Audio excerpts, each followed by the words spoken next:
आपका हमारे इस दिव्य आध्यात्मिक यात्रा में हार्दिक स्वागत है।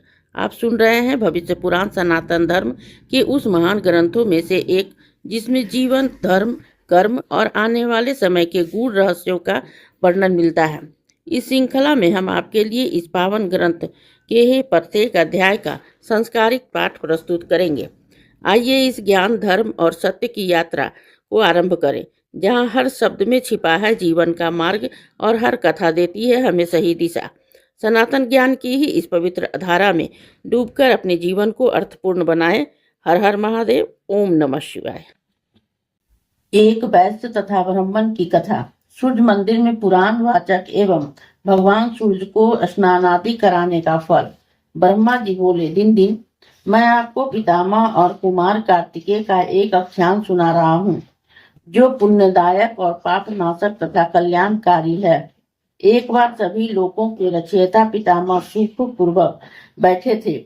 उनके पास श्रद्धा भक्ति संबंधित हो कार्तिकेय ने आकर प्रणाम किया और कहा, विभो, आज मैं दिवाकर भगवान सूर्यदेव का दर्शन करने के लिए ही गया था।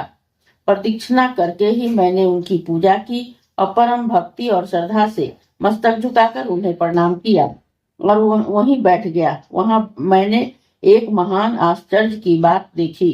स्वर्ण जटित छोटी छोटी घंटियों के युक्त श्रेष्ठ विदुर्यादि मणियों एवं मुक्ताओं से सुशोभित विचित्र विमान से आ रहे एक पुरुष को देखकर भगवान दिवाकर सहसा आसन से उठ खड़े हुए।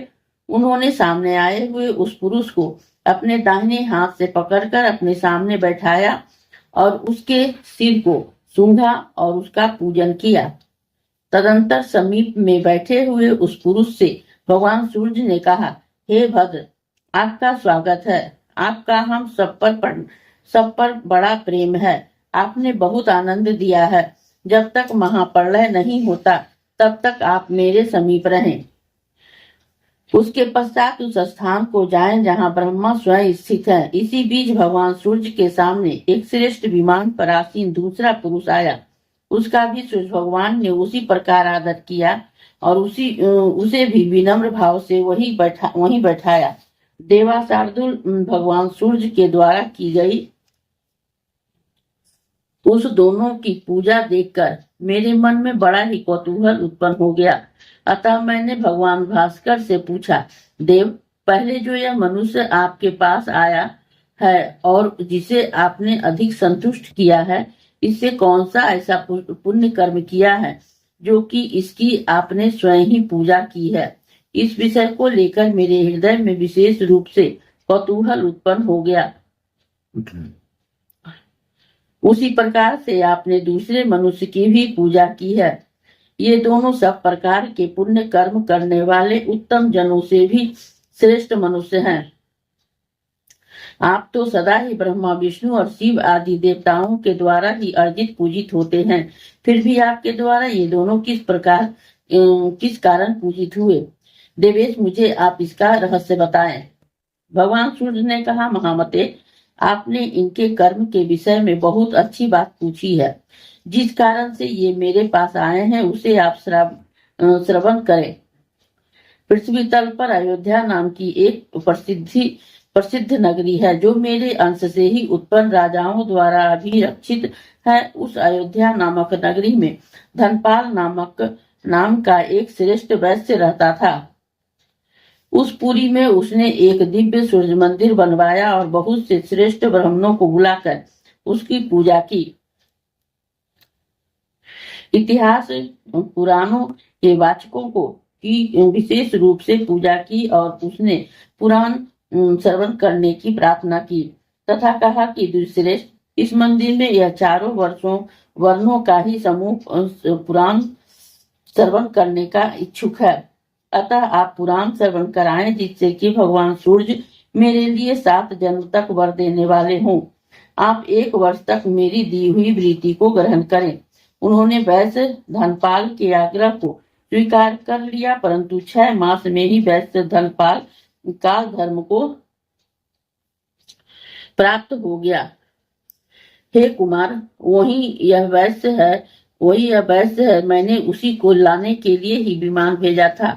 पुण्य आख्यान को कहने या सुनने से जो फल एवं तृप्ति प्राप्त होती है, यह उसी का फल है। गंध पुष्पादि उपचारों से पूजन करने पर मेरे हृदय में वैसा ही प्रसन्नता उत्पन्न नहीं होती जैसे पुराण सुनने से होती है। कुमार गौ सुवर्ण और स्वर्ण जटित वस्त्रों, ग्रामों तथा नगरों का दान देने से मुझे इतनी प्रसन्नता नहीं होती जितनी प्रसन्नता इतिहास पुराण सुनाने से होती है।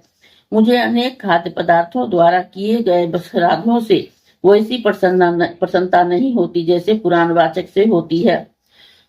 सूर्यश्रेष्ठ, इससे अधिक और क्या कहूं।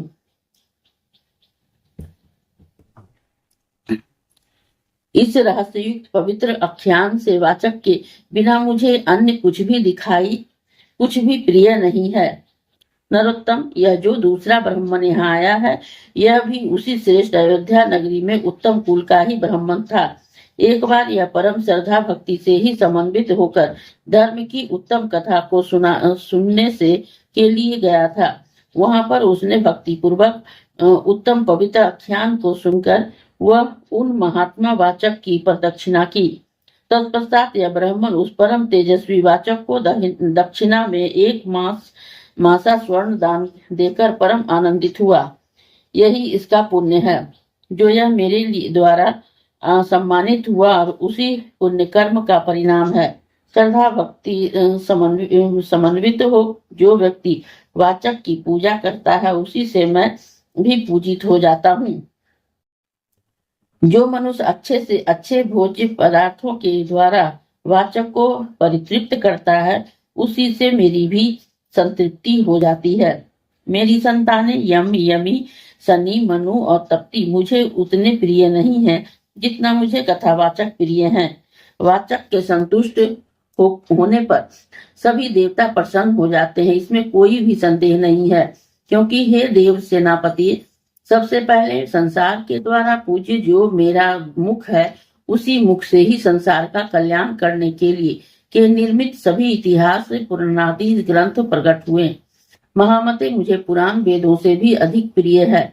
जो सदा भाव से ही नित्य इन्हें सुनते हैं और वाचक को वृत्ति प्रदान करते हैं, वे परम पद प्राप्त करते हैं। सुव्रत, धर्म, अर्थ, काम और मोक्ष पुरुषार्थ चतुष्टय की उत्तम व्याख्या के लिए मैंने ये इतिहास पुराण बनाए हैं। वेदों का अर्थ अत्यंत दुर्गेय है।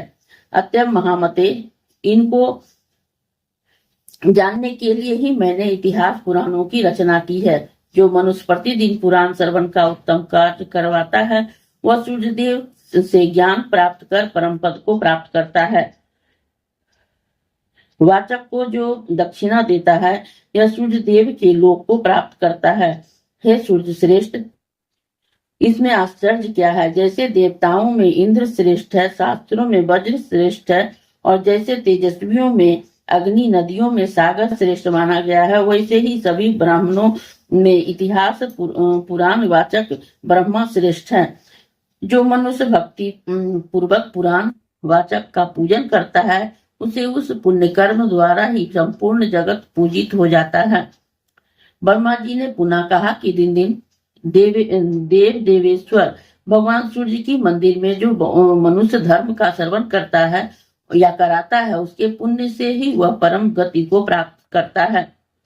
जो पुरुष भगवान सूर्य के 3 बार प्रदक्षिणा करके भूमि पर मस्तक झुकाकर सूर्य नारायण को प्रणाम करता है, वह उत्तम गति को प्राप्त करता है। जो मनुष्य जूता पहनकर मंदिर में प्रवेश करता है, उसका तामिश्र नामक भयंकर नरक में जाता है। जो सूर्यदेव के स्नानार्थ घृत, दूध, मधु, इक्षुरस अथवा गंगा आदि पवित्र नदियों का उत्तम जल देते हैं, वे संपूर्ण कामनाओं को प्राप्त कर ही सूर्यमंडल को प्राप्त करते हैं। अभिषेक के समय जो उनका भक्ति पूर्वक दर्शन करते हैं, उन्हें अश्वमेघ यज्ञ का फल प्राप्त होता है। अंत में वे शिवलोक हो जाते हैं। सूर्य भगवान को ऐसे स्थान पर स्नान कराना चाहिए जहाँ स्नान का जल आदि किसी से लांघा न जा सके। जल का लंघन हो जाने पर अशुभ होता है।